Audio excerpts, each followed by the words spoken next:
Chapitre 3. C'est à cause de cela que moi, Paul, je suis le prisonnier de Jésus-Christ pour vous, les gentils. Si, en effet, vous avez appris quelle est la dispensation de la grâce de Dieu qui m'a été donnée pour vous, c'est par révélation qu'il m'a fait connaître ce mystère, comme je viens de l'écrire en peu de mots. Par où vous pouvez comprendre en lisant quelle est l'intelligence que j'ai du mystère de Christ, mystère qui n'a pas été manifesté aux enfants des hommes dans les générations passées, comme il a été révélé maintenant par l'Esprit à ses saints apôtres et aux prophètes. Savoir que les gentils sont co-héritiers, et qu'ils font un même corps, et qu'ils participent à sa promesse en Christ par l'Évangile, duquel j'ai été fait ministre par un don de la grâce de Dieu,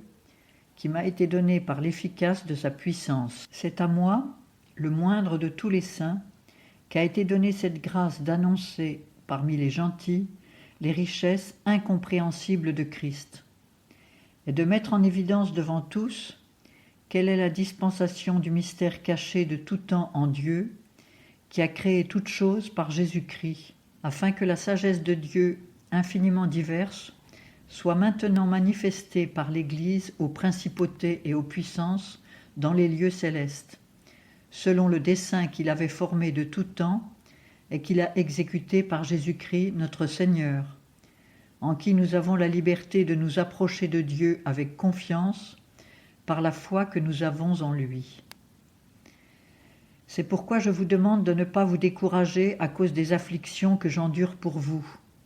Elles sont votre gloire. C'est pour ce sujet que je fléchis les genoux devant le Père de notre Seigneur Jésus-Christ,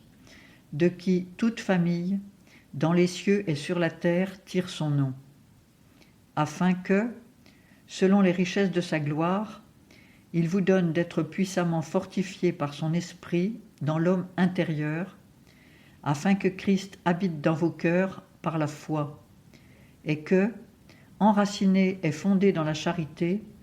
vous puissiez comprendre, avec tous les saints, quelle en est la largeur, la longueur, la profondeur et la hauteur, et connaître l'amour de Christ, qui surpasse toute connaissance, afin que vous soyez remplis de toute la plénitude de Dieu. Or, à celui qui peut faire, par la puissance qui agit en nous, infiniment plus que tout ce que nous demandons et que nous pensons,